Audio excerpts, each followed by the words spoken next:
تکلیف کیا ہے، موت کی مصیبت کیا ہے۔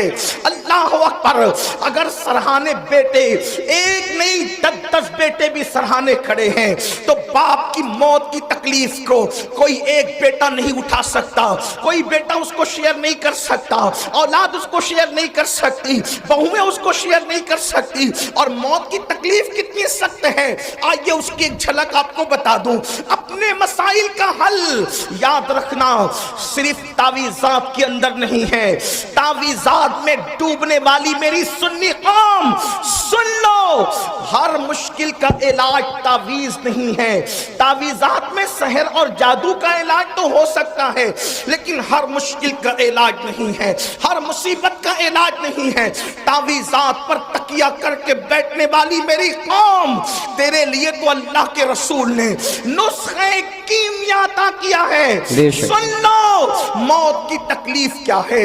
اللہ اکبر، صحابی رسول حضرت سیدنا عمرو ابن عاص رضی اللہ تعالیٰ عنہ ارشاد فرماتے ہیں، جس کو فقی ابو اللیث سمرقندی لکھتے ہیں، کیا لکھتے ہیں؟ اللہ اکبر، جب کوئی انسان دنیا سے جا رہا ہو، جب کسی کی روح نکل رہی ہو، جب کسی کو موت آ رہی ہو، اللہ اکبر، یہاں نیک اور بد کی تمیز نہیں ہے، یہ نیک اور گنہگار کی ابھی یہاں پر تفریق نہیں ہے، یا مطلقاً سب کے لیے بیان کیا جا رہا ہے۔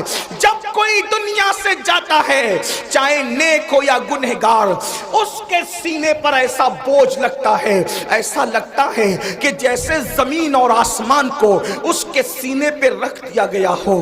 اگر کسی کے سینے پر زمین اور آسمان رکھ دیا جائے تو اس وقت اس کو کتنی تکلیف ہوگی، اس وقت اس مرنے والے کو تکلیف ہوتی ہے۔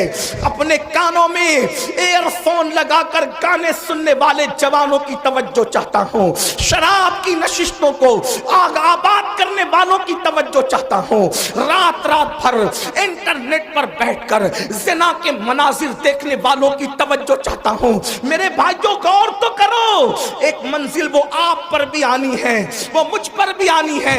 وہ منزل کون سی ہے؟ وہ موت کی منزل ہے، وہ گھاٹی موت کی گھاٹی ہے، مرنا سب کو ہے۔ اللہ اللہ، صحابی رسول حضرت عمرو ابن عاص رضی اللہ تعالیٰ عنہ کہتے ہیں، زمین اور آسمان اگر کسی کے سینے پہ سمیٹ کر رکھ دیا جائے تو اس وقت جو اس کی تکلیف ہوگی وہ تکلیف مرنے والے کو ہوتی ہے۔ ذرا تصور کرو، اگر گھر کا پنکھا سینے پہ گر جائے ہم برداشت نہیں کر سکتے، اللہ اکبر، سینے پہ پتھر لگ جائے ہم برداشت نہیں کر سکتے، ڈرائیونگ کرتے وقت اگر کار کی اسٹیئرنگ سینے پر آ جائے ہم برداشت نہیں کر سکتے۔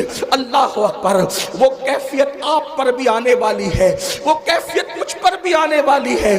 اندھیرا گھر، اکیلی جان، دم گھٹتا، دل اکتاتا، خدا کو یاد کر پیارے، وہ ساعت آنے والی ہے۔ اللہ اکبر، سینے پہ زمین اور آسمان کو رکھ دیا جائے تو وہ تکلیف نہ ہوگی، مرتے وقت وہ تکلیف ہوگی۔ اس کے بعد حضرت سیدنا عمرو ابن عاص رضی اللہ تعالیٰ فرماتے ہیں، اتنی سی پہ بس نہیں، جب مرنے والا سانس لیتا ہے تو اس کو ایسا لگتا ہے کہ جیسے وہ ناک کے سوراخ سے سانس نہیں لے رہا ہے، وہ ناک کے سوراخ سے سانس نہیں لے رہا ہے، اس کو ایسا تنگ کر دیا جاتا ہے ناک کے سوراخ کو، اس کو یوں لگتا ہے جیسے وہ سوئی کے ناکے سے سانس لے رہا ہے۔ اتنا تنگ کر دیا جاتا ہے، اتنا تنگ کر دیا جاتا ہے کہ یوں لگتا ہے کہ جیسے وہ سوئی کے ناکے سے سانس لے رہا ہے۔ میرے پیارے آقا صلی اللہ علیہ وآلہ وسلم کے پیارے دیوانوں، اسی پر بس نہیں، حضرت سیدنا عمرو ابن عاص فرماتے ہیں، اللہ اکبر،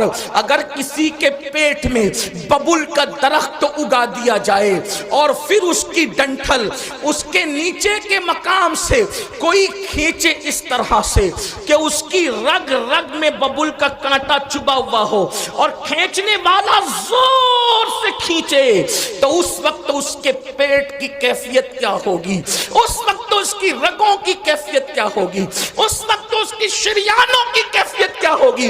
عمرو ابن عاص کہتے ہیں جب روح نکلتی ہے تو ایسا لگتا ہے کہ جیسے ببول کا کانٹا